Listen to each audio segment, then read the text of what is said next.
Greetings, hello. I'm Connor Fowler, And I'm Matt Smith. and you are now listening to Apocalypse Duds. Uh, it has been a time. It has been a hellish time at the school. It's really trying, but you just kind of gotta keep doing it because it's what is right, I guess. Not to be sanctimonious about it, but Yeah, and um, you're only what 2 weeks in, like since you started back or something like that. yeah, and it's been I think I'm gonna start taking video, like, because the stuff is unbelievable. Just Just like like yeah, little kids like running, just like running and screaming and running and screaming and running and screaming. Like their parents don't even believe them, right, believe us when we say what's going on. They're like, no, nah, not my kid. Which it's like this right. everywhere at every school with every Yeah, child, right? it's not my little So if Bobby. you could He's a just precious imagine. angel. Right. And Bobby is like Yeah, punching a 5-year-old in the head repeatedly. Bobby is the It's just Bobby is the fucking son of Satan himself, uh, yeah, Beelzebub, if you will. and right, right, exactly. Um, so we wanted you to, well, I guess we wanted us to say thank you and welcome to our new listeners. We have been advertising and it's really been working. So Yeah. welcome. We're too stupid to know if followers on Instagram equate to more listens, but hey, thank you for following along and giving our stupid little show a shot. To the extent that anything matters, like the metrics are important at all, like it's just it will be good to interact with more people. I mean, that's been the Totally. goal of this show Yeah, for yeah, both of us. I think it's just been meeting people. So yeah. And if you're a new person and want me to stop making the joke that we never get email, because I think I've done that basically. send us an email, I please. I think I've done it consistently for the little over Gotta a be a bad year that year. we have. Yeah, a little over a year. But yeah, shoot us an email. Tell us what you like or don't like, or tell us to go fuck ourselves. We don't care. We like getting Even if you nons. want to say fuck you, yeah, like even if Yeah, you want to yeah. say don't ever say shoot us an email again, but Right. please Please, do it. please send us an Please email. shoot us an Yeah. email. Yeah. I guess I don't have a traditional job. I work for myself selling vintage clothing, as I'm sure everyone is aware. So I do not have the wonderful problems that Connor gets for working in the school system. Um, yeah, I have a little bit easier of a life, and in that easiness, I have had the second band practice for a new band this past Saturday, and man, like starting a band when you're almost 40 versus like starting a band when you're 21 is a vastly different experience, and in a lot of ways, like I don't know, I'm really pumped on how like me and the other two dudes, Grayson and Eric, have kind of gelled, and we spent 4 hours practicing one song, and it's almost done. So, yeah, hopefully by the end of the year, we'll have something Sounds fucking recorded. awesome. Thank you, Connor. Thank you. Yeah, I always get Yeah, inspiration and it's the at it's like the like it's the like Matt version too, where it's like I figure Matt is holding his phone up to the speaker. It's like I don't know yeah, how it's being recorded, but it's like yeah. it It's a sounds little fucking good, nice. and it's like not. Yeah, Yeah, it's a it's a little little better. slapdash. It's Little slapdash. Like it's just practice shit for right now that I'm showing him. But I'm one of those wonderful night owls that gets inspiration at like 1 in the morning. And if Connor is up or he responds the next morning, he's always a positive, telling me this sounds good. Or if it sucks, he's like, yeah, that's not great. And he and I yeah. somehow, I mean, I would definitely tell you. yeah, we have almost diametrically opposed musical taste in a lot of ways, but like there's definitely some crossover. And Connor has been a cheerleader for the past, I don't know, 9 months since I started like writing and Wow, playing that's shit. so nice of you. Yeah, we have like whatever kind of relationship we have. It's just this good one where we're really supportive of each other. Yeah, So yeah. And I tell Connor when that's like a part of the show too. yeah, it's this show is really just like us turning our personal relationship with one another into something.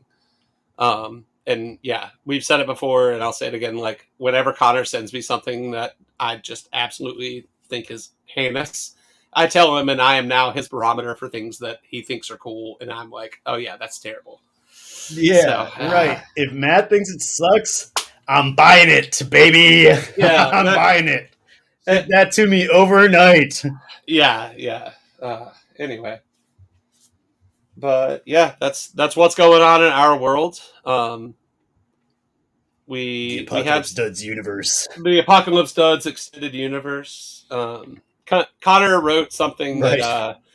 Connor wrote something that I had a really hard time trying to articulate, and so before we get to our wonderful chat with Dick Carroll, um, amazing, just phenomenal artist, like funny as shit. I don't know. Super funny. Even for an Australian. Even I personally love Australians. Like I don't think I've ever had a bad interaction so with do Australians. I, obviously. Yeah. It's a joke. It's a joke, right? They are a stereotypically funny people. They are. There are no Paul Hogan references, which to my chagrin I withheld during the conversation. Yeah, we didn't talk Crocodile Dundee somehow. We didn't. I fucking love Crocodile Dundee. It was a very good. That movie is in the Smith collection. Yeah. It's the Transformers series. I have the Top world's Gun, shittiest. the new Top Gun. The new Top Gun is fantastic. I know it's propaganda, but I like it anyway because I have a terrible taste in cinema. But yeah, we talked to Dick about growing up in Australia, walking across the paddock. I don't know how many other hopping fences. Yeah, we talked about him like being a punk rock kid, pushing his skateboard around the New South Wales. Him drawing himself as his basically main character in a lot of his illustration, and yeah, it was a really fun, little over an hour combo with Dick. But yeah, before we get into that, Connor put into words something that we would like to say. So, if you've listened to this show in one episode, if you've listened to 5 minutes of this show, I think you already know our stance on the quote situation in Gaza. But we want to be clear. We do not punch down on this show, period. Everyone's humanity is sacrosanct. And I think that kind of sums it up. Yep. So, yeah, if you like what we're doing, we would love a buck or two if you feel so inclined. Connor's Venmo is at Connor-Fowler. His PayPal is connorfowler@gmail.com. And yeah, stick around because I think you're going to really enjoy this episode. And thank you for listening. You'll get a hearty chuckle or something, whatever they say down there. Crikey and g'day, mate. As they say in the bush, Matt, throw another vegan shrimp on the Barbie and crack open an ice-cold Foster's as we prepare to welcome Australian cartoonist, Australian and cartoon, a man from the land down under, Richard Dick Carroll. Hello. Welcome. Dick, I have to go on record to tell you that I struck down all of these stupid fucking cliche jokes that Connor wanted to make about Australia. That's the whole entire point. We looked up the slang words. We know about bludging, okay? This is where we are on the show. It's an educational experience. A vegan shrimp on the Barbie? What does that even mean? Yeah. Vegan shrimp. Okay. I can't even imagine. Yeah. Yeah, it would be just Yeah, it would be just like Play-Doh. I am vegan, have had a lot of vegan options. I have never been a seafood person, and so I probably wouldn't even try vegan shrimp. Just so we're clear here. And I don't Anyway. know what I don't know what it would be. I don't know what it would be based off of. We're not ripping on veganism. I thought it would be funny because I couldn't get Matt to touch a real shrimp. No, Shrimp's pretty right? weird. Never. Yeah, that's like a weird a bug on ice. Which is Yeah, bugs. they're I don't know why insects. everyone's so upset about eating bugs when we're eating bugs all the time. Like Yeah. worms are so much grosser than any bug. They're so weird. You like Probably. crack open this little shell and suck the inside out. That's fucking Yeah, weird. yeah. It's fucking strange. I've never understood it. Will never understand it. But I mean, I'll eat it, but then you won't eat like a cricket. What's the difference? I have eaten crickets. I don't mean, like seafood, no, so I don't eat seafood. I have don't like eaten seafood? bugs, but I will not eat seafood. I always say I don't like seafood, and then I'm like, if I'm near some seafood, I'm like, yeah, I'll eat all of this. I'll eat it. yeah. Well, I imagine it's it's like extremely common in Australia. Seafood is like I'm inland, baby, so it doesn't even rain where I come from. Oh my god! So let's get into that. Where are you from in Australia? We call it Central West New South Wales, from a town called Dubbo. Dubbo. Really, we love Dubbo. That's Central West. But it's like the last town on the edge of the great nothing that is Australia.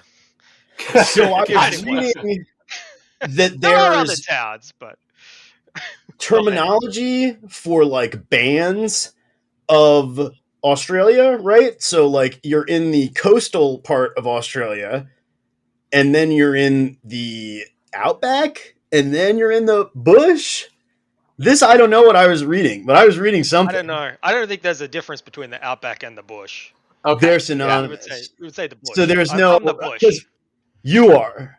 I am. There's like a mountain range on the east side, on the east coast of Australia, the Great Dividing Range, and basically on the east of that is like pretty lush and green, and then on the west of that mountain range, it's becomes gradually more deserty and barren.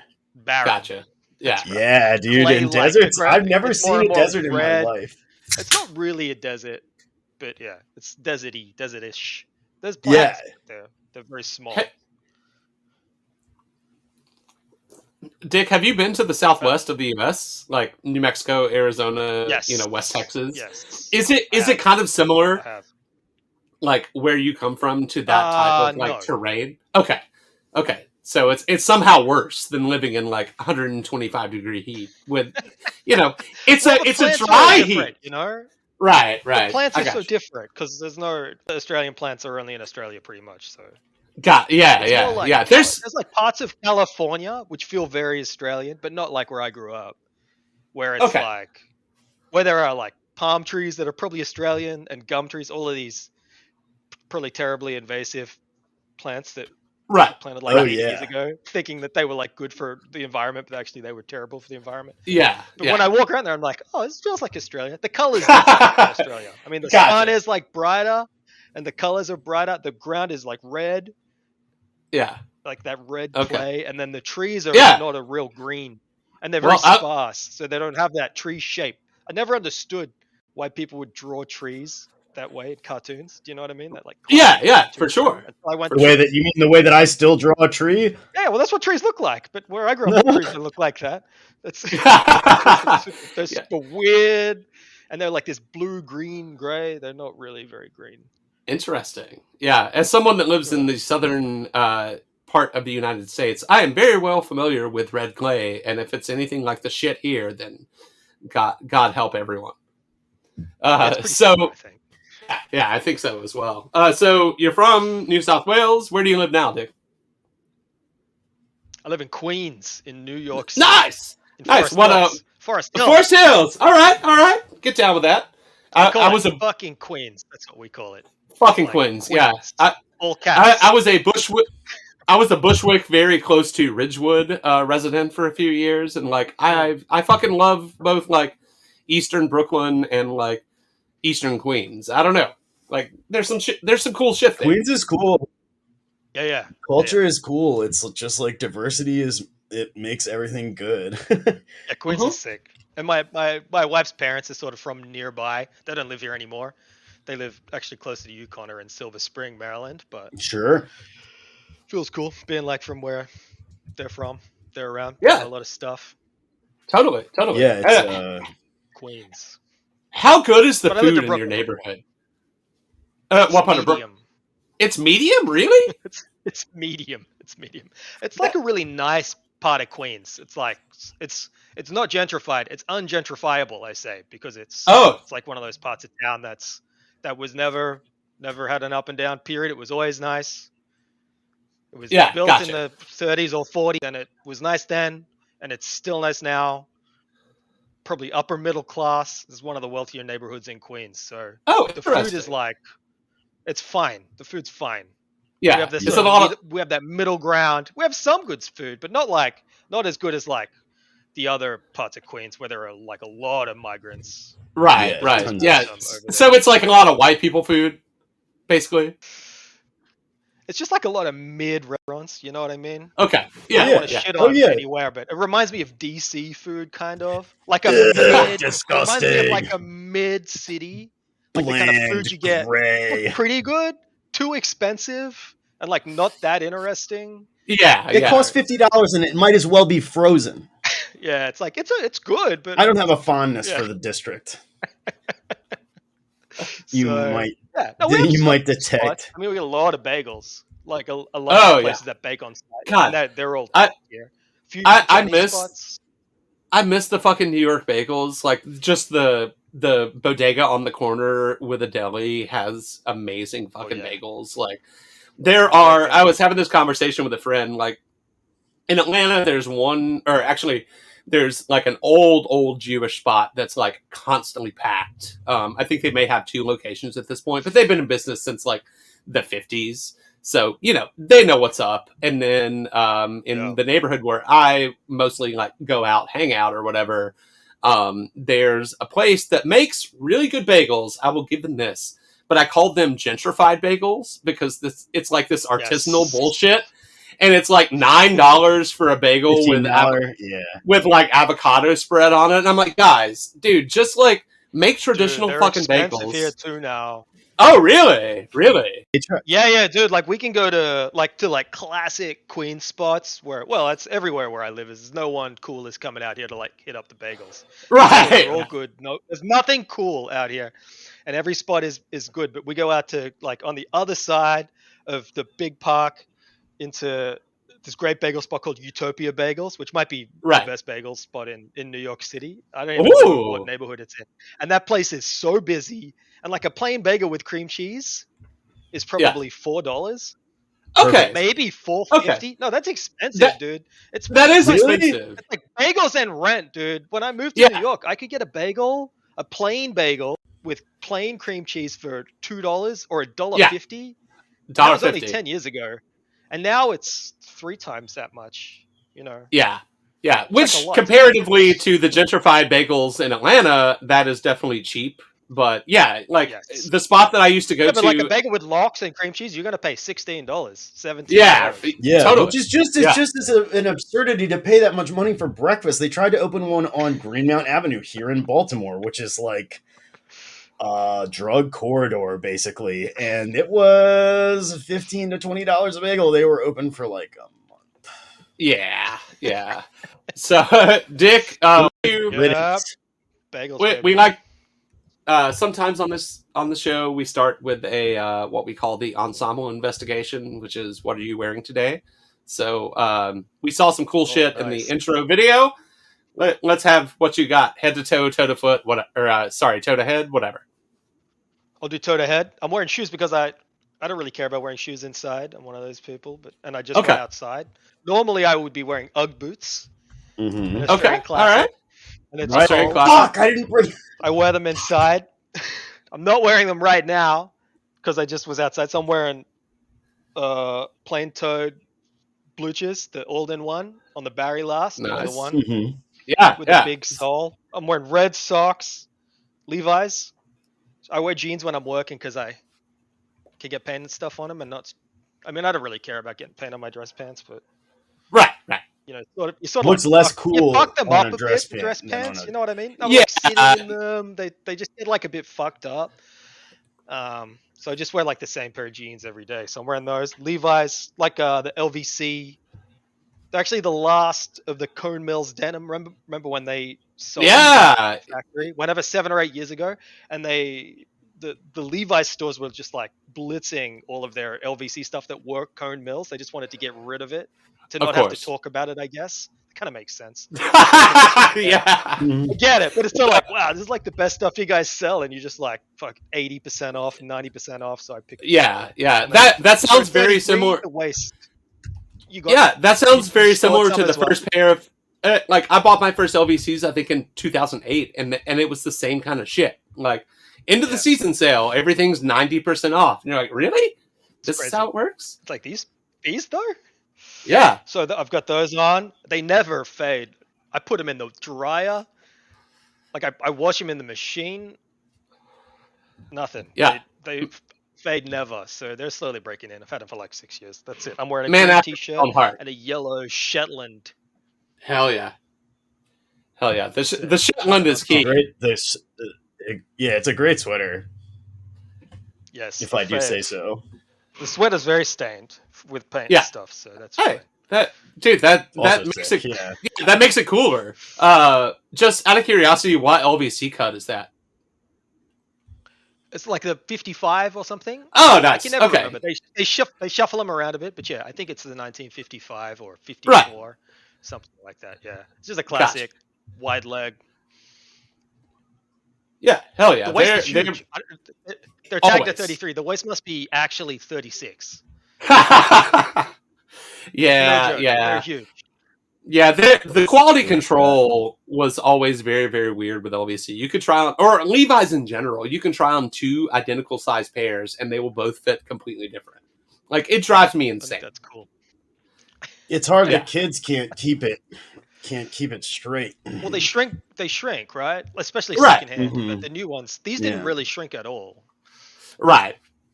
Which is weird. Because I've had pairs that were tagged like a 31 and they measured like a 34 and then they would shrink to a 28. And I'm like, guys, what are you doing here? I don't understand it. That's it. Well, when I bought them, I was at 33. And I was like, I'm going to just throw these in the dryer and shrink them up and they'll be great. And then they were huge. And now I'm much closer to whatever their untagged waist is. We don't have to measure it. It's nice to grow into something in that way, though. All my other jeans have sort of, they're in the bottom of the drawer. You don't get rid of them because you're gonna trim down one day. But right, exactly right. You just have to have 15 articles of clothing that you will never, ever, ever fit into, even if you cut off pieces of your body. That's it. It's not gonna happen. Yeah. So what? Obviously you've had an interest in clothing for a while. We have asked in the past what your first clothing memory is, but I really after listening to another podcast that I love, they have a similar question about music. But what do you remember the first piece of clothing or footwear or whatever that had an impact on you? Oh, an impact. I'm not really sure. I don't think I really cared about clothes until I was like a teenager. Oh yeah, that's totally fine. That's like the age, though, basically. Because no one is 8 and it's like, I want to fucking wear these pants. I want to go into it. I have this memory. Well, I'm not sure if it's a memory or if I have just thought about it since, but I had this shirt that was like my dressy shirt. Do you know what I mean? Yeah. I sort of really grew up in like a lower middle class family. And we would have like one good shirt that we'd wear if we were like going to the RSL club, which is like a diner that's attached to a casino. Oh, shit. Club. Technically, it's a club, but it's really more like, I mean, you have to pay. It's probably $3 or $4 a year to be a member. Right. We used to go there for like the $2 roast dinners on Sundays, and I had this shirt, which was like an Adidas rugby shirt, and it had big vertical stripes. I was probably like 10 or 11. Like bright blue, white, and black. And that was like my dressiest shirt. I would wear it to like someone's wedding, like the fanciest events I would go to, but I would have to wear it if we went to the RSL club. That was my that Nice. like Okay. mid-90s Adidas probably. Oh yeah, yeah. Yeah, that's sweet though. I mean, like, The dressy rugby. yeah, Solid. yeah, exactly. Because you're a little more formal. You're a little less casual. It's a middle shirt. It's a middle shirt. Um, what about the kinds of stuff that you saw while you were growing up? I mean, in the middle of nowhere. Yeah, I don't know. I liked skaters. I was a skater. Okay, We didn't really have you skaters. were. I was a skater from maybe when I was like 11 or 12 or something. And I liked that sort of thing in the late 90s, you know. Right, Mhm. right. And I like music and stuff, but like looking around, I mean, the stuff I hated is like the stuff that I wear right now. We associate it. Right. It's, Yeah. It's ironic that like the kids that came from farms were the rich kids. It's not what you necessarily would think. So the farm kids were the rich kids, and they all dress really preppy in an Mhm. Australian sort of way. They wore Ralph Lauren and like jeans and stuff. We didn't wear Sure. jeans when we were at all because we were like, we're not those Because you bums. didn't want to be Those kids perceived. suck. They Right. suck. So yeah, we wouldn't even wear jeans. I remember making a pact with one of my friends, Josh Wells. I'm gonna name drop on here. Nice. That we would Solid. never wear slim jeans because that's what the farm boys would wear. Wow, that is really wild. Saddle friggers, we called them, like they were jerking off saddles. Saddle friggers. Gotta write that one down. Saddle Well, it's friggers. like in South America and in Latin America, like the farms are where the rich people are. Yeah, same. So, and the farm kids would go to like private schools in the city, like boarding schools and stuff. And, Yeah. I mean, I like those guys now. I left the city and they're like fun to hang around, but I didn't like them at the time. I didn't like them in 1995, you know. Yeah, of course. No, it's of odd. I course. mean, I had a similar feeling about like Ralph and about Preppy when I was a boy too, because it was like these people are not like me. These people do not like me. So like, what am I going to dress up like them for? And now here I am, right? Yeah, it was kind of fun to later on. We just dressed that way. Me and some friends, we would just dress that way as a joke, kind of.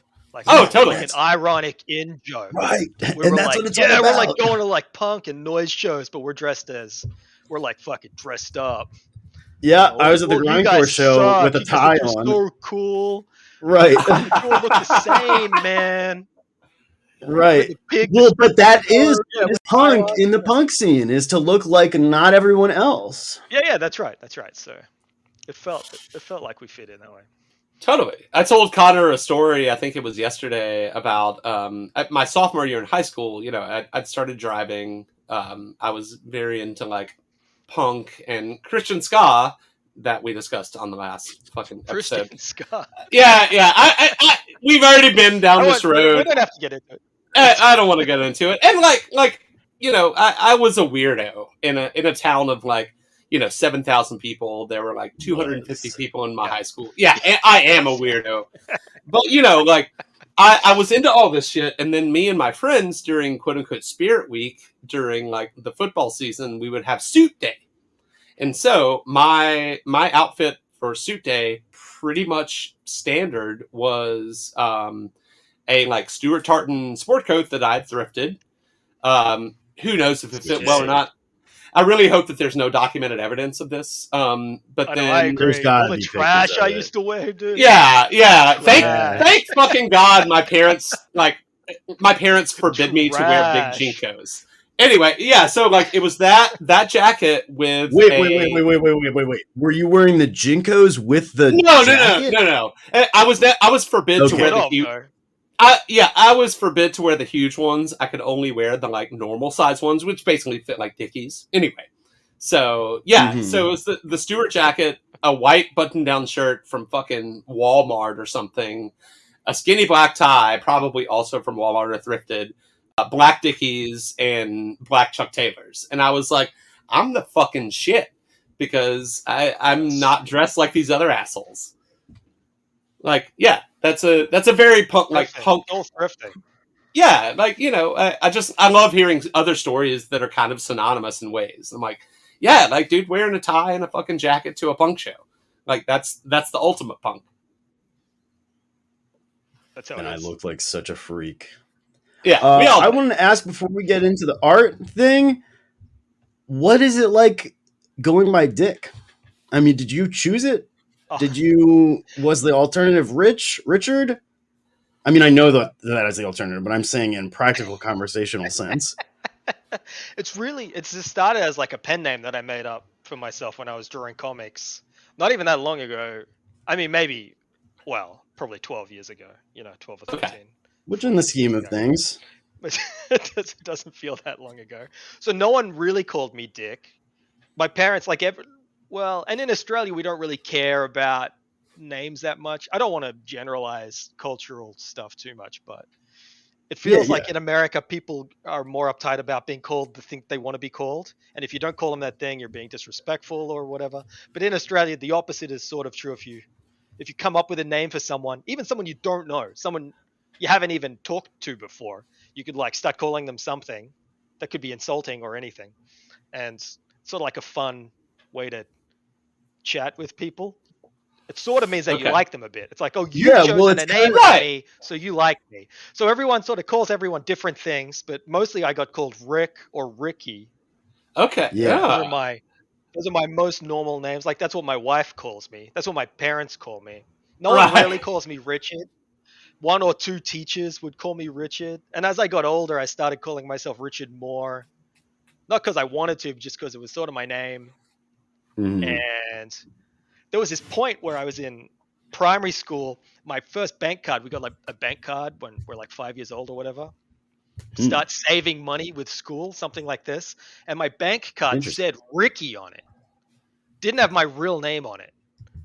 My official bank card, right? So they had given you a name. Right? Yeah. And so I had that account my whole life until I was like 18, and I never got my license, which is another punk rock thing I decided to do. Just hell yeah, I don't want to drive.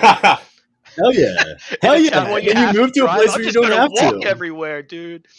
But no, it sucks to not be able to drive. It would be, but well, I guess in Queens there are more places to drive. Yeah. Oh, it's okay.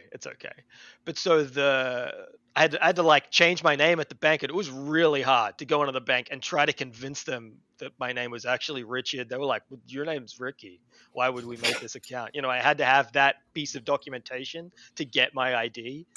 And it was super hard to do. And I was like, I know like 3 or 4 of these tellers, since I was a kid. Like they all know me. Can we just make this happen? But it was so it was a very small town. Not that small, but small. Well, I thought it was the biggest in that. It is New South Wales, right? No, Sydney's in New South Wales. Oh, I see. I mean, Australia has only like 7 states or something, so I can't even. I'll count 1, 2, 3, 4, 5, 6, 7, 8. 8. We have 8, 9. Yeah. I don't know. It doesn't matter. But so yeah, New South Wales is huge though. It's probably 2 times the size of Texas. Yeah. They're really, really, really big. I was looking at like a scale map. It's just that we're on a highway. So if you drive from Sydney to go anywhere, you go through my town, basically. And if you're driving across the country, you also go through my town. So that's why it's there. There's probably 50,000 people there still. There was when I grew up, and there still is. So it's kind of big. 50,000. Yeah. There's probably 5 high schools or something. 6 high schools. We knew everyone. You know what I mean? You kind of knew everyone in your own year a little bit. Yeah. It was big enough you didn't definitely know everyone, but you pretty much knew everyone. Yeah. It sounds like a pretty typical like suburb outside a major U.S. city. Like, but there's nothing else nearby. You know what I mean? There are right. Oh, nearby, totally. But they might have like 1 or 2,000 people in them. So there's really like the 50,000 feels smaller than like a suburban town where there's other suburbs where you can actually go and do stuff. Because couldn't it's know not anyone to like do part of the anything. metro, right? Yeah. We were on a train, but it was like a right. like a rural line. Right. Right. Interesting. Well, we don't know anything about trains in America because we just No, don't it's have trash. them. It's the same in Australia. Yeah. Infrastructure stuff, just as bad or worse. Yeah. I mean, I believe it. I think infrastructure in a lot of places is bad where they don't tax the right people. Yeah. I used to be. We lived out of town for a while, like just on the outskirts of town when I was like 18, and I would catch a bus to work because it was probably an hour walk or longer, and through the bush to walk. Like I had to walk through farms. I would like jump fences and walk through farms to get to work. Jesus. If I was gonna walk, that's how I'd have to do it. And I was the only person that ever caught the bus. I asked the bus driver once, "Am I the only guy that catches this bus?" And he was like, "Yeah, there used to be a lady, but she stopped catching it." So it was just me. That's crazy. I'd sit like up the back, play my Game Boy Advance. Nice. Wow. Nice. That's and like they basically that's like a surreal existence. yes, totally. Jesus Christ. Yeah. Walking through the bush to go to work versus being the only person on the bus is a crazy dichotomy. It's both a bit surreal. Yeah. So how did you get your start drawing? Have you is it something you've done since you were a kid or something you picked up later in life? Yeah, I think it's the same story for most people where it's just something you don't stop doing, right? That's right. Okay. That's it. Right? Everyone draws when It's they're like kids usually. Or maybe they don't, but I think they do. But then I some of was us shitty at don't drawing. stop. But did you? I was you when shitty you at were a kid, drawing. though? I painted miniatures, Felt like you which were I was shitty good or at, whatever. but I was not good at drawing. No, but when you're It's- really young, when you're like 5 to 10, you draw a lot. Oh You're like my drawing god, yeah. For Sonic. sure. Yeah. Oh And yeah. then we just didn't stop drawing. That's all. That's the only difference. Okay. Well, and people tell kids that their stuff sucks too, so it's like, Right. You mentioned Right. paint earlier. Like, what is your preferred medium for the illustration that you do? Oh, I usually use watercolor paint. It's not really paint. Okay. I guess it is really paint. I just use ink and watercolor. That's what I usually use. And I use Nice. a brush So it's physical, to not ink. like you're physical. not. Yeah, you're not drawing on an iPad. Which no offense to that. No, I'm not meaning that. Different artists have different. No, I think it's mediums actually that they fine use. now. There was some. I don't think there's any difference really, except you have a physical piece, which I like. Right. Yeah. Totally. Yeah. I mean, I think as someone that it's just another tool, but totally, you're interested in clothing, which is a physical thing, and so it totally tracks in my mind that like a physical art piece is preferable to you. I like how it takes choices away as well. You have like an Oh, edge of okay. the page. You Right. can't zoom in. So you have this like finite space, and then especially when you're coloring in digitally, I just sort of like go straight at you. Just pick a random color that's close to what you think you want. You just start doing it. But like when you're gonna slap a color on a page and you can't really take it back, you just sort of like stop for a second and you have to think, oh, okay, do I really want to do this color? And that's sort of amazing. Like making yourself make those choices is useful, I think. Yeah, totally. So I wanted to talk about your inspirations, and well, you have said in an interview you compared clothing to cartooning, which I thought was brilliant. Quote, "It's a very rich form of expression, but also one that people don't take too seriously." So, to what you were talking about just now, could you tell us about some of the ways that you use clothing to communicate in your art? Oh, in my art? Yeah. Did you say you don't think you said that? I'm sure I said it. I believe it. It's a good point. It's a great point. I think, and when I read that in that interview, I was like, this is going to be a great interview. Because I found that quote and I was like, this is going to be a great interview because this guy thinks in an abstract way. I agree with. I mean, I went to art school proper, like real art school too. Not like, well, you went to art school where they teach you any skills. I went to like art school where they teach you how to like think about stuff. Yeah. So you're just forced to think about stuff for the rest of your life if you do that, which is okay. It's like It's a okay. Wait, what was worthwhile the question? burden. How do you use clothing to communicate in your Oh, art? okay. So originally they were just two separate things for me. I mean, they're not really separate. You know, you're like art school kids, I think, are the best dressers. Hmm. And I would put myself in the I think past in the art school kid group. I'm not really an art school kid. I'm an art school kid at heart, but I don't look like an art school kid anymore necessarily. I'm old now. because you wear suits a lot, right? I wear suits or whatever. So and then on the other hand, I make comics, and Right. I think cartoonists can be good dressers. Some of my favorite cartoonists I think are good-ish dressers, but cartoonists have this because they draw everything. We have to like even more so than like a photographer or a filmmaker. You know, if you're drawing a room, you have to draw the door. And Mhm. if there's like an ironing board behind the door, you have to think, okay, there's an ironing board back there. I'm going to draw that. And then next to this, there's a dresser. And on the dresser, like, there's some books. And then I get to write what the books are. And then on the books, there's some other stuff. You know, you sort of have to really think a lot. So I think cartoonists pay a lot of attention to stuff Yes. when we're walking Yes. around. So I think we're the best observers, maybe. Not all Yes. Yeah. cartoonists, but I think cartoonists by default are very good observers. And I think clothing is good if it's a good way to send a signal. If you're an observer, you could see something and say, and sort of you make up these little narratives about people based on how they dress. Hmm. And so you could take that back on yourself as well and think, oh, okay, I can make little narratives up, or I could try to portray little narratives by dressing certain ways in certain situations or something. Of And then when course. people see me, maybe they'll think the things that I think when I see people dress certain ways or whatever.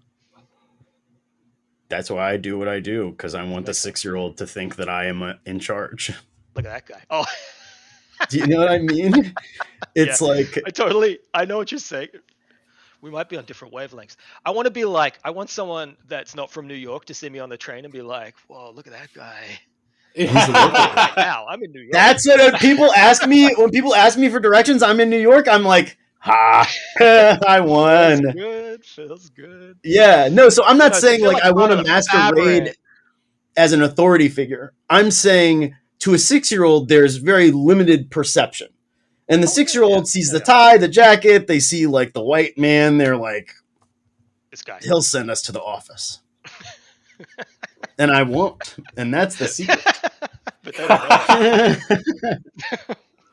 They've never tested it, you know. Yeah, well, I'm not going to punish anyone. I was punished plenty in my school days, and it didn't do me a fucking lick of good. So, Yeah, I didn't actually um, make comics about clothes for a million years. I just used to make autobio comics and whatever other yeah. stuff. Well, that's It's my amazing era. because That's my era, you know, the 90s, late 90s, yeah, 2000s. I Elder studied this Gen stuff in X college. Yeah, or you're not the young Gen first X. cartoonist that we had on. Uh, who's No, the other we had cartoonist? the cartoonist for The Economist on, Oh, really? who is a dear friend of mine. Yeah, Yeah. and just like I think, because he's the only cartoonist I've known for a while. I mean, I've known some other people who are drawing cartoons, but like just a genius, Yeah. just a pure genius. And I think like people who have the ability to draw cartoons are like you're set in the brain category. I mean, Interesting. and well, this goes to one of the later questions actually. Like, so when I was a boy and I was dressing up my GI Joes, I was limited by the clothes that existed. But you, when you're outfitting people, you can do whatever the fuck you want over again, right? I mean, I guess in Drawing like your with the little guys. painting, kind of not so much, but just Yeah. amazing. So many choices that you have to make. Is there ever option paralysis? Well, maybe. I think it's the same as everything, you know. It's like driving, I guess. Not that I drive. I've already I said was that gonna on the say you podcast. might not. But like you could go anywhere, but you're just gonna go the same way you always go, you know. After a yeah, while, you get the hang of, especially with drawing. I think a lot of drawing cartoons or drawing anything is you develop this like language that you use personally or that you've copied. Usually you copy it off other people, and then after a while it just becomes your own language.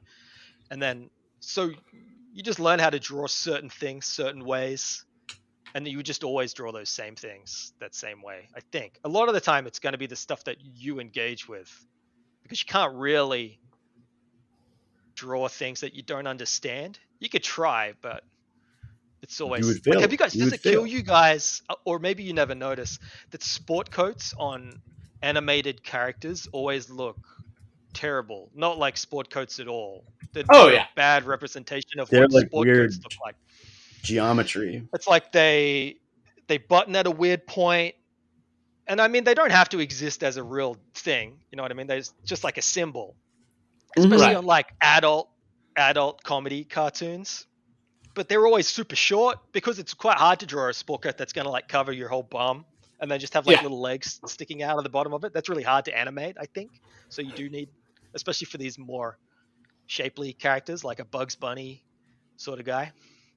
But Yeah. it's weird. But I think that's just because the animators aren't engaging with that clothing, probably. Like Right. older cartoons are much better at it, like Bugs Bunny in a tux from like a Chuck Jones cartoon or something, which is not something that I know if it exists or not. But that's just an example I made up. But that would I be was gonna much cleaner. It say would look much I'm better. nearly positive it exists. Yeah, Maybe your it's nearly. Tex Avery, but your herringbone, for example. And yeah, like, I'm not an artist in this way. I can appreciate many different things as art that I do. I am not a traditional artist. It just isn't what it is. Like, my grandmother's an artist. She's extremely talented. I am not talented in that way. The herringbone that I've seen, it's always a little bit of it. And like, maybe this is obvious. I would have tried to do the whole thing and it would have looked like dog shit. So like, you have a I'll do the whole suggestion thing. of the pattern. And I Yeah, think that that is really brilliant. I don't love doing really meticulous work, so Yeah. I like doing different parts of different things, and I could be meticulous about writing or pacing or something, but Because the like copy is like good too, draw I for like wanted to say. hours is just very difficult. It's Yeah. difficult for me to do, or it's not something that I engage with that well. I don't think so. You don't have to do it. I think it looks good. It can look good, like different textures. You know, same with dressing. Like Yeah. Slowboy does it really nicely. I think he draws every little detail on everything he draws. Yeah. The Chinese English guy.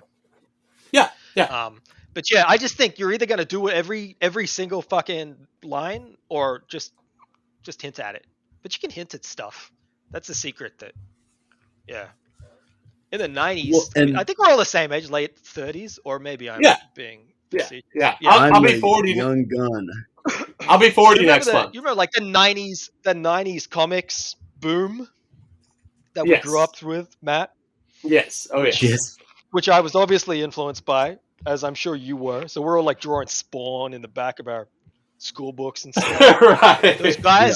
Those guys just like put so much detail into their drawings, unnecessary detail. What is his It's kind of name? The wrecked Spawn me. guy? Todd McFarlane.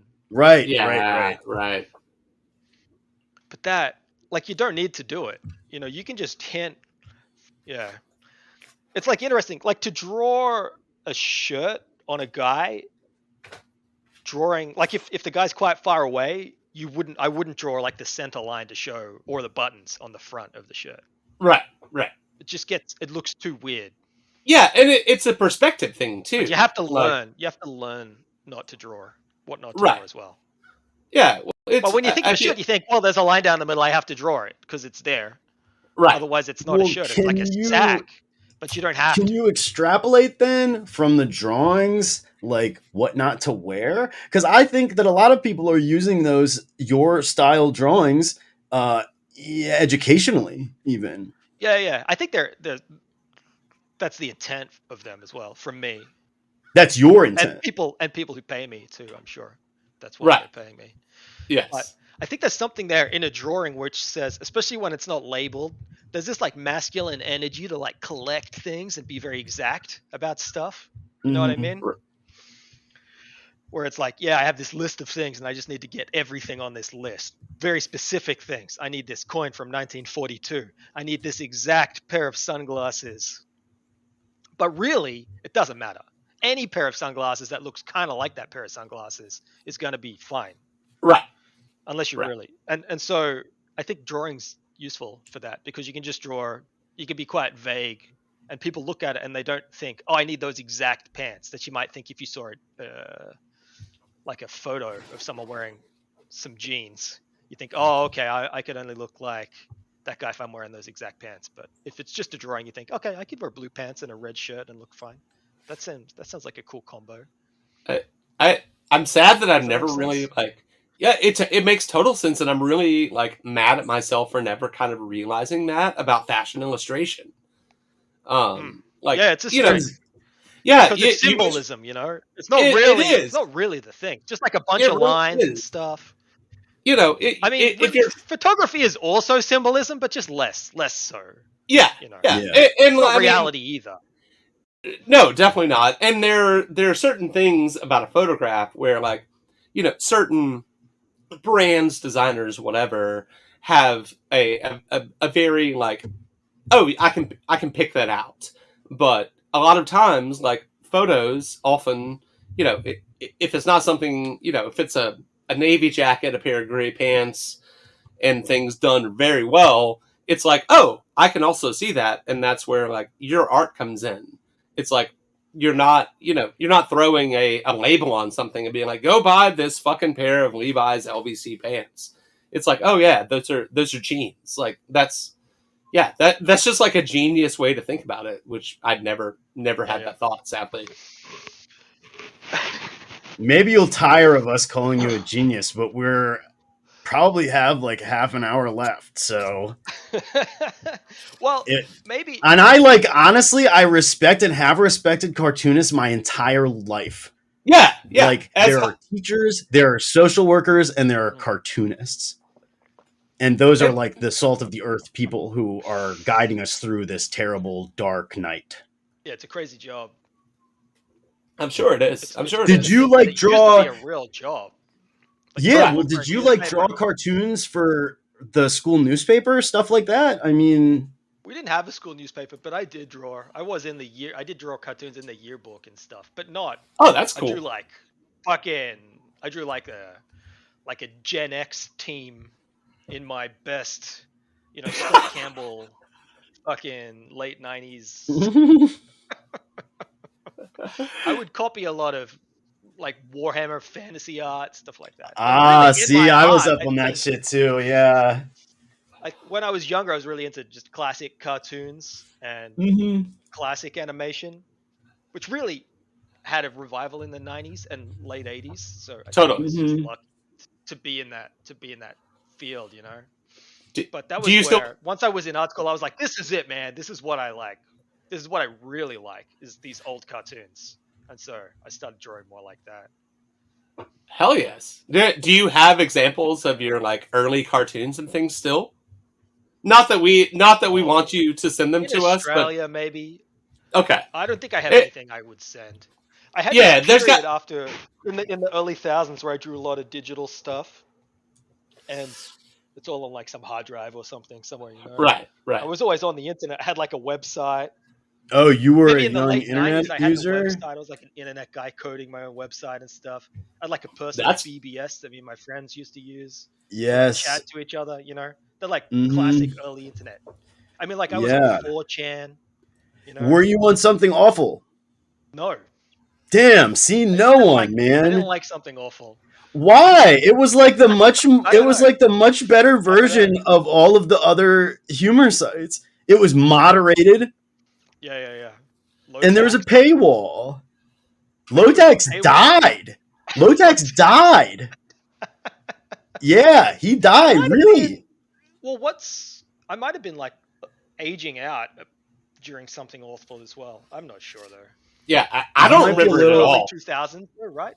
It just was the whole internet nucleus, like the comedy of the internet was coming from there. On eBaum's World, on 4chan, it was all originating there. I would go Um, there sometimes, but I wasn't like posting on.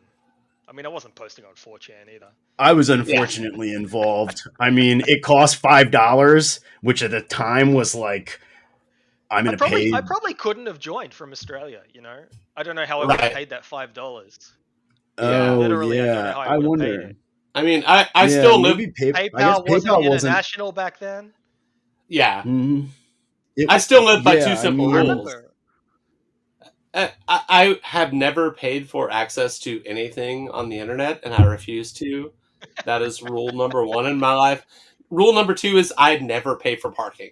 Like I will park a mile and a half away in Atlanta, Georgia, and walk Georgia's my Atlanta. ass to the fucking event that I'm going to, and I will never pay for parking. Those are my two simple rules that I live by. Matt So is a I person Tough. of the strangest but most rigid principles. I think it's Have to so live. charming. You know what I mean? What do you mean you're not going to pay for parking? It makes me furious every time I have to pay for parking because I'm like, you're taking my money, you're putting it nowhere. You're putting it into someone's pocket yeah almost for certain in this city. yeah And you want me to pay $5 an hour? It's not even like DC. DC is like a quarter gets you 8 minutes. I guess New York is insane too, but I don't want to deal with that shit. We wouldn't pay for No. parking very often. yeah I can't. Yeah. I mean, it would be pretty random paying for parking. I don't know when we would do it. I would just always get a Go ticket. that I would have to pay for parking. You know. Yeah. Well, I mean, it's a car spot. Yeah, right. It's a car vibe. It's Yeah, a car yeah. So, Dick, That's you the title referred of to the yourself. episode. You said a few minutes ago about kind of specializing in autobiographical comics early on, and now you're doing that. Now you're doing fashion illustration, but also I like part of the reason why Connor and I both love your artwork is because it's not super serious, and like you turn yourself and other people into cartoons, like a caricature. It's still autobio. So, what? It's still autobio, I think. Oh yeah, totally. Certainly, Because it's you, I mean, right? right? Yeah, a lot of what you do is autobiographical. But what is that like to turn yourself into a cartoon? Oh, it's fun. I don't know. I've been doing it for so long. It's just felt like the only way to do it. You have the most blasé answers. It's like it is a miracle, actually, that you were able to produce drawings that are good, right? Because a lot of people try to produce drawings and they are bad. Well, you try for a long time. Yeah, you've been at it your whole fucking life. You're an artist. Back in the day, I had an autobio comic that I used to put out. I probably started it when I was in high school on my old website. That was just like me and my friends in that kind of webcomic era. Mm-hmm. Right. Like gag strips. Probably horrendous. It's better that this stuff's unearthable, I tried to find it. It's gone. I think a friend of mine has it cached. My friend who had the server, I think he has some cache of the server somewhere, but it's okay. I don't need to re-dig this stuff up. But those I probably made 150 strips back then. I used to put them out 2 or 3 times a week, and they're all probably horrendous. But I've been doing autobio comics for at least that long. And this guy thinks that they probably suck and they probably are good. You were a zine maker. Yeah. Well, I discovered zines and I was like, yeah, this is it. I could do this, but comics. I could do that. So fuck yeah. Zines, comics. I mean, I was really pretentious in my high school years. Really obnoxious, I think. Weren't we all? Sorry. Yeah. Yeah. So I had like really long hair and I still ate meat, but I would get like veggie subs from Subway, no meat, because I was like, oh god, the veggie delight, the veggie delight. No, just veggies, just salad, like no. Yeah, it's like if you ever wanted to put like an entire green pepper onto a piece of bread that they maybe made. Yeah, we've got it. It's happening. Yeah, it's like I like now that the meat is uncut. Yeah, they have to slice it now. Those poor 16-year-olds, Yeah. And they might. I mean, and Rahm Emanuel lost a finger at the Arby's, so It's I've dangerous never work. been to Arby's. That's in my future. I'm gonna go Well, one day. I'm gonna it's go. will actually go ahead. I'll tell you, it's amazing, and There's then one you can nearby. have the illusion. Really, and you There's one haven't nearby. been I really haven't been. on foot. You can walk over there. Do you Well, it's know pretty a this long walk. though? It's a long walk. I could Well, do you ride. know this? It's a pun. Tell me. I can't even. Arby's I still don't know what the pun is. roast beef. I, I don't get it. Arby's are roast beef. Oh my god. Arby. It's Yeah, very that's- bad. That's the worst Yes, fucking it's pun very of all bad. time. Arby's.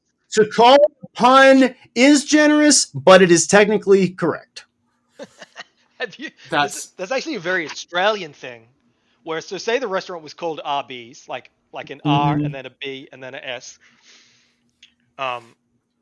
Like so we call McDonald's Macca's. I don't know. Macca's, which I love. I love Macca's. I call it Macca's. Then you go to Macca's and it says Macca's. It doesn't say McDonald's. In Australia, it says Macca's on the wall. Not everywhere, but there's definitely McDonald's. The sign just says Macca's. Oh Well, my I gosh. discovered AccaDacca. Yeah. What? Amazing. And I you think didn't if know it's about true, no, I didn't know about AccaDacca. Matt knew about AccaDacca, which is AC/DC, everyone, with the Australian rock band. I thought everyone knew that. I didn't think that was even a. I No. don't. I don't know I had how. no clue. I don't know how I knew it. I feel like maybe I've had an Australian say that to me before, but like deep in my stupid fucking brain, that the little person in my head found that in a filing cabinet, and I was like, oh yeah, like AccaDacca. Okay. AccaDacca. They played in my hometown in like 1977. Oh Wow. Some like terrible pub, and my dad was there. A lot of people I knew were there, but it was. shit. Dude, I have to There's probably say, 50 people there. I don't know what it is with this week, but ACDC has come up in conversations that I have had, or like in various circumstances, basically every day for the past week. I don't know how. I like it, some ACDC, but this just keeps The fucking. ghost of Bon Scott. Maybe Yeah, it just I'm not keeps. I'm Australian, but I'm not like crazy for Yeah, AC/DC. like I enjoy them, but like somehow ACDC has come into my consciousness every single fucking day this week, and it's weird as hell. Just had It's to- hard to have a. His voice is just too silly, I think. Yeah, dude. Yeah. I It's think like. Radio Birdman are way better than AC/DC for like Australian bands. Oh yeah, yeah, and I mean They're out there. They're playing. Saints. We talked about Silverchair on this program. I'm a huge Silverchair fan. In case that's not obvious, at least Frog Stomp. I kind of gave up. I kind of stopped caring after that. Yeah, when they were teenagers, that's cool. Yeah, I think dude, that was cool. like, They're yo, from a you're really 50 shit town too. You're 15 All my years sisters live old. in that town. Oh, really? Crazy. Yeah, okay, that Well, makes not a lot. sense. I got a lot of Like, sisters, but You're 14 and 15 riding Pure Massacre and Shade, which is, awesome. fun fact, So good. the first guitar solo that I ever learned when I was like 16. Wow. Or maybe 15. I don't remember.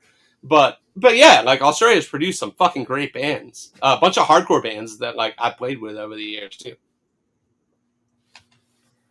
Yeah, a lot of music somehow. So a question was either dodged or I didn't ask that I would like to get an answer for out of my personal life.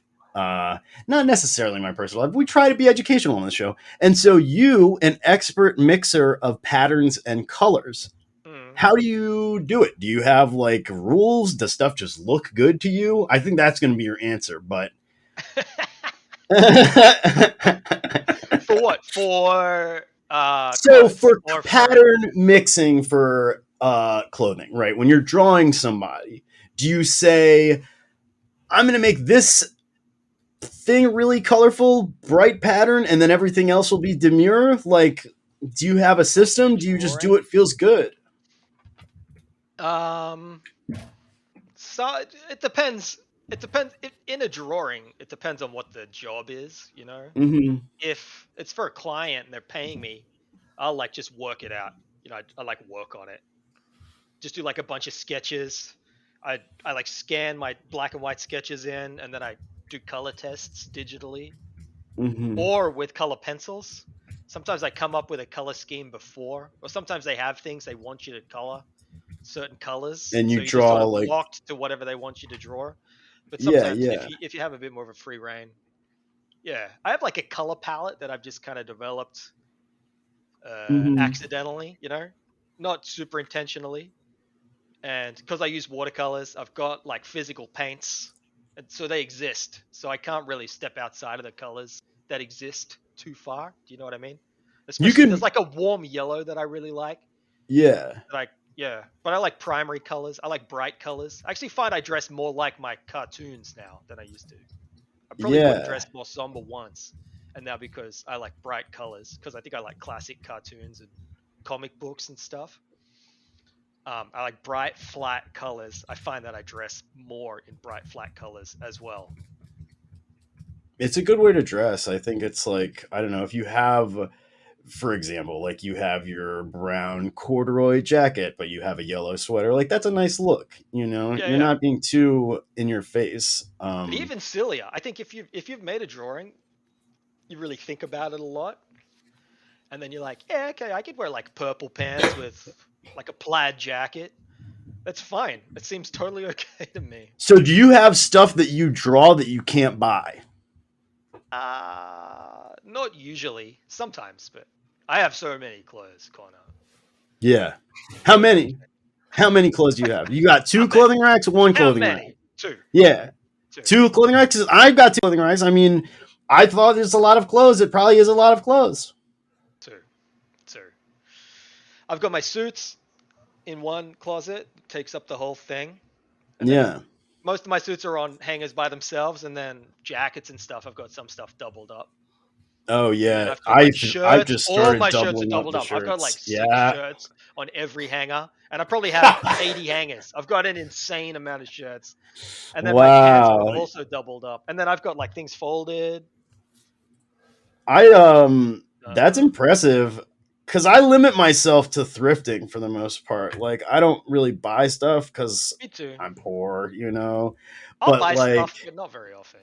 yeah. I just like I feel like now I'm at a point like both of the clothing racks are full. If I add something, it would be wise to take away something. But I don't I know. don't play How by do you those rules. choose? How do you choose? I think that's a loser's game. Just It collect is a stuff. loser's game. It's definitely a loser's game. Love having Losers. stuff. Yeah, Having it's stuff like the rules. People are one always like, "Oh, I joy. hate having stuff." It's like, are you joking? It's fine. It, Having stuff is great. it's the It's one I, joy so that our good. capitalist overlords allow us is to buy, Oh, buy, buy, baby. so nice to have all this stuff. uh, And then you like I, discover it again, and you're like, "Oh wow, look at that shirt, man! I remember when I bought that shirt." And I didn't wear it one time, And you put and it on, I and have you're like, not "Woo, worn this it. shirt is tight." Yeah, And then you put yeah, on the shirt you were wearing yesterday. yep, But yeah. It's the agony of whatever it what are you is. gonna do? I find too, I'm in like a lucky. I'm in like a position where because I worked in fashion now for so long in retail as well as Yeah, now in the other end of retail or whatever. Um, I have like a lot of friends that were clients or clients that are now friends, and I can like I do work for clothes. Not always, but I can do work for clothes. So swaps, the trade barter system is well and truly alive, And so yes, you could yes. I could get stuff noted. that I would feel very. I mean, ironically, I would probably sometimes ask for the same amount of money as like a new bespoke suit for something that I'm doing that they would give me a bespoke suit for. But if the money was never exchanged, it doesn't feel like it was exchanged. Does that make sense? Right. Yeah. If you're Yeah. like, I'm not paying Well, it's thousands like of dollars for spending this thing, and cash. you're not paying thousands of dollars for this thing, so it's fine. It's Yeah. Right, okay. Yeah. right. What's a I little get deal something, between you need friends? something. Yeah. Yeah, exactly. The swap. What's a little barter between compatriots? It's a treat. And then, so, yeah, you just end up with cool clothes. Clothes that you like. But thrifting is fun. Thrifting is such a treat. And I used to buy trash all the time. And now I just buy. I feel like I'm an expert thrifter. You guys are also probably expert thrifters. And I just The love it. I'm creme de like, la yes, that's creme. it. That's what I'm going to buy. But I know it when I buy it. I never think about stuff anymore, or very rarely. Right. Matt is I just definitely buy it. Like, I'm like, oh, that jacket's $350. That's a lot for that jacket. But then you think, but it is a jacket I've been looking for. It's actually a good price. I'll just buy it. I buy it every time now. I mean, I don't buy it every day, but every time because it's too many times I've gone back and it's been gone, and then you think about it for years. Oh yeah, looking for that jacket again. Do you have one? Do you have a thing that stands out to you? Sorry, Matt, are you trying to say something? No, no. I like the white whale question. Yeah, I don't know. I don't have anything right now, so I have no white whales. Nothing that you're seeking? Nothing? You can't have all of that stuff and not be seeking a better version of at least one piece, right? Yeah, see what you're like. I'm not like, I'm not desperately. I'm not like on eBay every day looking for stuff. Right. They have done something to eBay that has made it way more compelling. I don't know what it is. Really? Do you know what I'm talking about, Matt? I've always been into it. I've been buying shit on eBay since I was in middle school. But now it's like, I'm looking for shit. I'm buying shit. I don't know. No, I'm very weird about buying stuff. You guys talk about Ralph Lauren a lot. Everyone talks about Ralph Lauren, right? Yeah. There's this thing where I think that Ralph Lauren stuff, especially on the thrift store rack, I could pick it out now straight away. Totally. Yes. Because they look like the best plaids. They look like what you'd think a plaid shirt should look like. But like a real plaid shirt from the same era never looks as good as a Ralph Lauren plaid shirt from like 1999. Because they do something. Their colors are better. Their cloths are amazing. Even if the fit's not right or whatever. But so, yeah, I just buy like a lot of Ralph Lauren stuff, I feel like. Because it looks so You're on the right program then, because we were going to change the name to the Ralph Lauren Den. Which only like runs... the trousers. Yeah. Like on eBay, they're cheap. They're great quality. Even brand new. You can buy them on sale. It's just it's the best store, I think. Yeah, it's the gift that keeps on giving. Good. It really is. We just hit our contractually obligated Ralph Lauren quotient for the show. We're huge fans. Used to work there. I didn't used to work there, but I never worked there. I interviewed, and the manager of the Atlanta store was such a fucking asshole to me about the job, and I knew 5 people that worked there that all recommended me, and she was like, yeah, your answers in the interview were not up to par. And I was like, go fuck yourself, dude. I know more about Ralph than you could ever possibly wish to know, and I can't sell it. Go fuck yourself. Salty. Still salty about that. They made me work in the stock room at the J. Crew outlet. Because and I was like, listen, I can sell this shit. I'm wearing this stuff. I know what it's about, but they did not like me for some reason. I don't know what the reason was. I can't think of any reasons. Reasons I work for myself. White whale. Yeah, what? Here it is. I have one. Well, it's not that big a white whale, but I've been looking for this for years. Like a Burberry trench, double-breasted. With the button-in lining, and the lining is check. The lining's the plaid, so not a zip-in liner, the button-in liner, and then it's got to have the pockets with the flaps, not the through pockets with the buttons. Do you know what I mean? So you got all the cool details. The pockets with the flaps. I don't think they ever did a throat latch under the collar, but I would like a throat latch if they ever did that. Obviously, it has to have a belt. I don't really care if it has the patch on the chest or not, but what do you think about? I worked for this haberdashery, and we would get in weird shit sometimes. One of the weird things was it was like a full wax cotton suit, not like a business tailoring suit, like a 2-piece. It was like extreme bush clothing. It was Yeah, it was like Orvis, but like apocalyptic Orvis. So I didn't know if that was like a common like bush guy outfit. Like, here's my wax cotton dungarees. Do you know the jacket? There is one wax cotton jacket that is like Yeah, common. I know the jacket very well. The Yeah. duster, right? Yeah. It's by the brand is called Dry as a Bone. Yep. Huh. It's like big. Yep. It's got like a big rain Because it flap has the on the double. shoulder. Yeah, it has exactly. Yeah, Yeah. exactly what I'm talking about. Farmers wear them, and it's the. I mean, I was never around farms that much, more than you guys maybe, if you were never around farms at all, you know. But I wasn't like on a farm every week or anything. But I have a friend who grew up on a farm, and he would say that the shearers, especially when they would come, in the winter, they would just wear stubbies, like the shortest shorts, shorter than your underwear. I'm sure. Mhm. Whitey whitey man like me, like the shorts just stop where your legs start. That's how short these Isn't shorts are. And these guys wore them all year round, and they would wear boots, shorts, and like probably a flannel shirt in the cold, truly Right. cold mornings, and then a fucking big dryzer bone over the top, which is full mid calf, like almost. Yeah. mid-calf. Oh, yeah. So you see like a bit of skin, the shin is showing, and it just looks like you're completely naked with boots Dick? on under this What? huge. Why haven't you drawn this? I don't know. That's Maybe like I have. Maybe I don't think I have.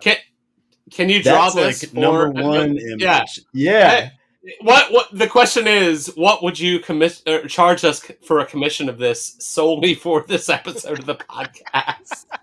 Because that's the Apocalypse Duds mascot right there. Yeah, The yeah, guy. I'll just draw it. Yeah. I'll draw it. All right, sick. So this leads into my next question, which I had to ask because I love these, and they are from Australia. Oh, I know where this is. Were these? You know where this is going? Yes. Okay. Bloodstones. Bloodstones. What? How funny is it to you that like Bloodstone. every motherfucker in New York owns a pair of Bloodstones, which I think are personally amazing fucking boots. And I know there's an Australian maker that still makes them in Australia, but they're ugly as sin. They're not quite the same. I can't remember the brand. Redback. Redback. Yeah, I have tried to buy and tell myself that Redbacks look, and you know, I know they're going to be as comfortable, they're going to be as cool as Bloodstone's wearing. Every time I look at them, I'm like, I can't fucking do it. So, how funny is it to you? How funny is it to you? Is the question. That was like one of the. I don't think Australia is like a super stylish country necessarily. We put out some cool stuff, or country. I mean, like the cities. I don't think the cities are that stylish necessarily compared to like I think New York is a great style city. Of course, everyone knows that. Yeah, totally. I don't think Sydney is that good a style city. It's okay, but it's not that good. But Bloodstones were very popular with the art school kids. Sure. Always popular. No, I didn't like them because everyone wore them. That's how popular they were. And probably I went to art school twice. I went once in like 2004 and I dropped out, and then I went again in 2014 and I finished. But Bloodstones were popular the whole time throughout there. Yeah. Definitely popular in the 2014, and like really cute girls would wear Bloodstones. Right. With, like, I know. Yeah. Like it's a great look. like they do now. Yeah. You know? But no one else was wearing them back then. It was like only art school girls wore Bloodstones, and they'd like clump around in the ceramic studio or whatever. But it was fun to see what I considered an Australian art school staple migrate to America somehow. Almost the exact same time I moved over here. It felt like they existed and were pretty popular by 2014 when I moved here. Oh, totally. Yeah. Does that sound right? It was probably a few years before that. Maybe people like going to Australia discovered. I want to say I bought my first pair at a place in the East Village in like the winter of 2011, maybe 2012. I can't remember. But like, dude, I wore them. They got bought by like an Italian company. Yeah. Around that time, so they were probably like exporting them more, you know. Yeah, they were so, like on sale, and they were like $120. whatever. And like, Oh, I dude, wore those. they were like $60 in Yeah, Australia in yeah, 2015. 60 Australian dollars, right, Wow. tax right. included. Yeah, I That's want like a what, pair. $40? That's like 40 American dollars Right. less. Yeah. Yeah, Yeah. I wore my pair so like I have never seen a more destroyed pair of Blundstones than the ones that I sadly threw away when I moved last year. I've And seen like some. I've seen some. dude, they were. I mean, I wore Matt them. does impossible things. I do. Matt I does do. I impossible do. things. I probably wore them, at least like 3/4 of the days in a year at some point or another for almost 9 years. And they were just toasted. But like I can't bring myself to pay retail for a pair now. And I wish Yeah, I they're like could. $200 now, right? Yeah, they're like $200 Yeah, and they're like crazy. That's why I haven't bought a pair. yeah, Because everyone yeah. has them and they're expensive. I mean, they're fucking So fantastic. yeah, they seem tight. My cousin is a UN guy, and he goes to like places on Earth that are dirty, at least, and messy, and he swears by the Blundstone. They're I real. think I mean, do you know 7 R.M. or 8 Williams? pace. I Yeah, do, Well, I do. do you know they're I was gonna really mention this. They're fucking incredible. they yeah, really those like are that's beautiful really shoes. like everyone wears those shoes. It's crazy. Yeah, Yeah, yeah. Like yeah, you those say, are really everyone amazing. wears Blundstones, which they kind of do, but in Australia, like R.M. Williams they weren't really when I lived there. They were popular, but again, just amongst the saddle friggers and their Right. dads. The saddle Um, friggers. but and I mean, I think it's a cool brand. I always liked it, and I always had a pair because I like kind of playing country in the city a little bit.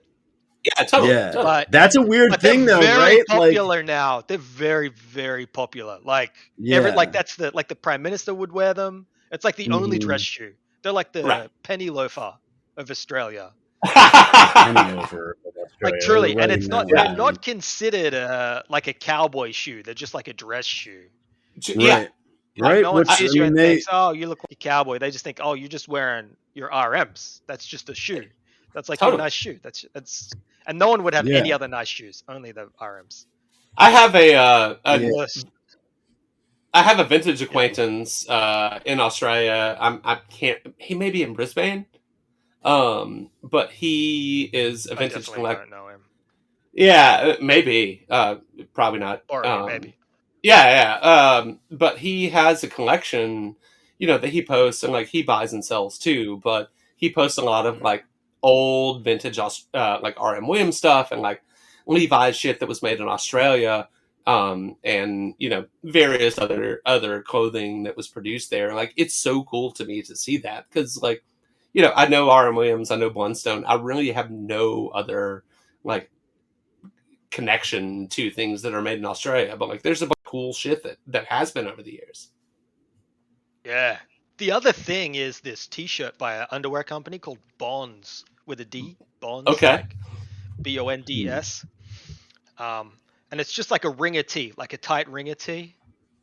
But they were like very popular. Bonds tees were like the classic. So if you see any Australian band, especially in that 70s, 80s period, but through the 90s, everything. Maybe not in the 90s when shirts were really baggy, but everyone was wearing Bonds tees. Oh, that's They're cool. raglan sleeve, raglan, Ooh, and people would like print stuff on them. The right. Bonds tee is like a real classic, and they were always made in Australia until the 2010s or something. Right, man. I'm gonna have to seek And one of skin these tight. out. Yeah, Skin tight, and you see like the fattest old man wearing like a yellow one, super big belly, little shorts, big socks, long socks, knee-high socks, little dress shoes. Cute, man. Tucked in. Wow. sounds. Sideburns. So I was going to talk about Waltzing Matilda, but I'm not going to. I think it's an amazing song. I It's a think classic. it's amazing that like the unofficial national anthem of a country is this song about this kind of badass guy who kills himself to escape being pursued by the pigs, And it's like in America, we don't have no one songs ever like gets that. to the end of that song. You only sing the first verse, and then you just let it Right. eat around. I mean, Right. that is not so different than the Star Spangled Banner, which no one knows the Every other national verses anthem's to. like that. No one ever knows Yeah. the second verse of any national anthem. Right. Yeah. And then I we wish- killed Second them verse. because we wanted to. Yeah, that's what it's all about. So the last thing I was going to say, amazing slang, very rich, very clever stuff. I was reading some examples and I was thinking, is this Australian payback for years of penal servitude that we're all saying these insane slang terms like they are real? Like, quote, Tucker for meal? Have you got any others? I think I was reading your comics with everyone speaking with an English accent, and now I'm reading them with an Australian accent, and I like it a lot better. I forget, you know. I mean, I know a lot, and we say Because them I all don't the want to time, be like but- you, the one Australian person I've ever talked to in my life, you know, but it's like you are a clever person, and so I'm sure you have good slang. You're our one Australian There's a friend. lot of- That's the only what it is. Australian. There's a lot. I of asked my rhyming. Australian friend about this interview, actually, to prep for this interview, because I was like, I want to You really got any- razz him about some You get shit. any good slang? From Alex. Alex is a PhD at Johns Hopkins. Extremely smart, very clever. No slang. He didn't give up any slang. He said slang? that, well, we could talk about the voice vote, you know, that's where that came from, of course. So, like, he approved the intro. So, Well, I think the best one, and an English guy told me this, but I'm pretty sure it's Australian. But I remember learning it from an English guy, is we're not here to fuck spiders. That's a classic. We are not here to fuck spiders. wow. You can figure out So what that's it means. the title. That's the Okay, title of yeah. the episode. Yeah, we're not here to fuck spiders, which are comically massive in Australia from my very arachnophobic. So maybe you could, but Yeah, maybe you could. that's not Dude, why we're here. I don't want to. I don't want to dip into tropes about Australia. It seems like a beautiful country. I would love to see it one day. I think Minus they're all true. The 9,000-hour flight. Seems dangerous. Actually, you know, I was there 1 year ago. Everyone has mullets. Not ironic. You know how people have mustaches now? Not ironic. Yeah. You know how mustaches. We all had ironic mustaches in like the late 2000s. Now everyone has mustaches. Their mustaches are somehow they graduated from being ironic to just being something that they have. Yeah, And now they look yeah. good. You agree? I mean, you can have a mustache now. Totally. Yeah, You you used to be definitely able to can. have a mustache. No, In like you really. 2005, you couldn't have a mustache unless you're a baseball player. Or my father that has been rocking a mustache since the late 70s, and when he shaves it, he looks so weird that like multiple times in my life, my mom has been like, "You got to grow that back. You look weird." So it makes kids cry. It makes kids cry. Like if the dad shaves off the mustache, the kid is like, who's this person? Right, exactly. Pretty different.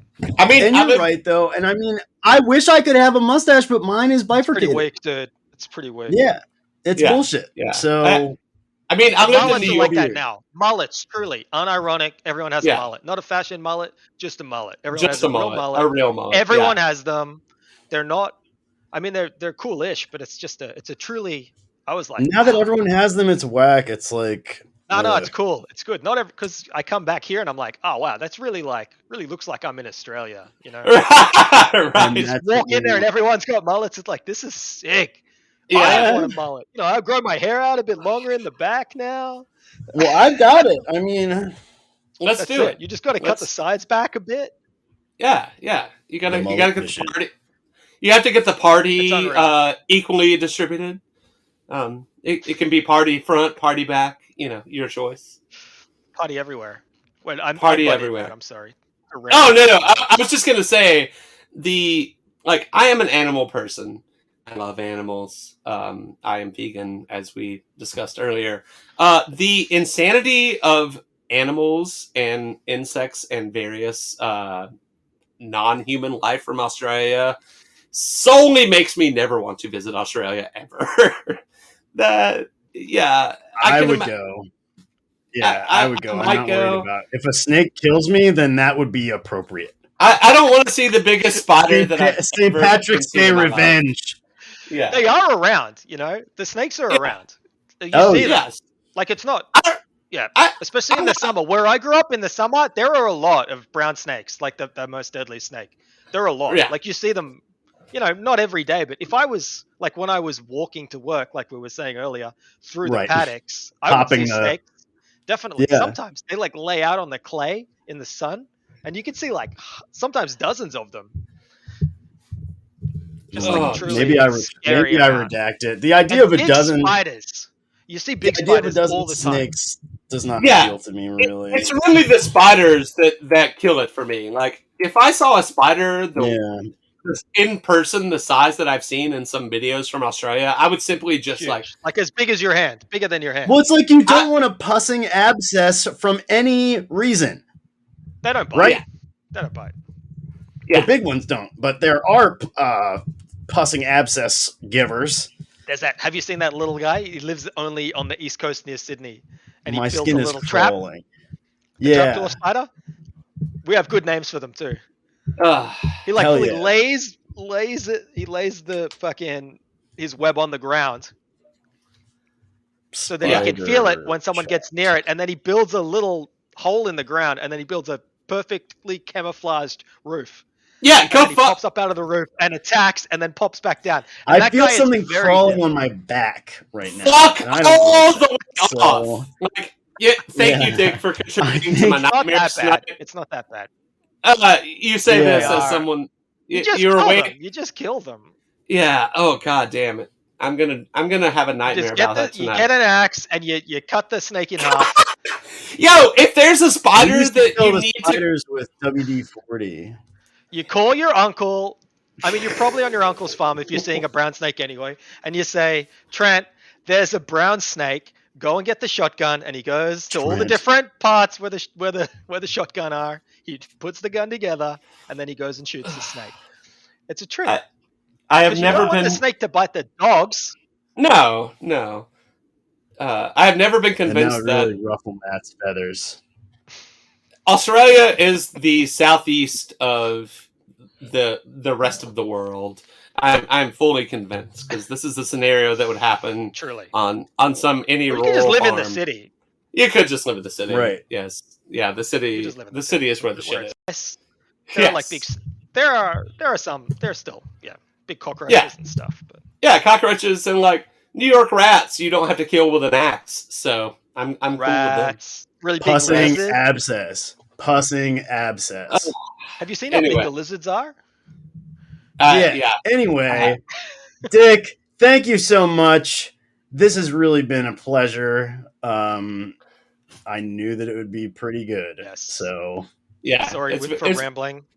No, dude, we went on so many tangents that like is kind of what the show is about on a sub level. It was hilarious and definitely one of the funnier episodes that we've had. So Connor and I are mostly funny Yeah, people, agreed. so we appreciate you coming on. We always like to give the guest a chance to shout out what they want to, so have at it. I have no shout outs. No shout. What is your website? What is your Instagram handle? Where can people see your work? My website is dickcarroll.com. CARROLL. And my Instagram is dick, period, like a dot, Carroll. Awesome. CARROLL. Yeah, Easy. definitely. I finally got that. Very I finally got that URL this year. Oh, nice. Right. Nice. we'll have to gotta talk be after this. Some 'cause I'm guy curious owned it about for a the million website. years, but now I got it. Of course. Yeah. Well, yeah. Everyone go follow Dick and check out his fucking fantastic artwork. Keep up with him. Thank you. Of course. Once again, thanks for coming on. If you have questions, comments, concerns, apocalypseduds@gmail.com, @apocalypseduds on Instagram. I am Matt Smith @Rebels Rogues. And I'm Connor Fowler @Connor Fowler. Thanks for listening. We'll see you next week. Cheerio. Bye.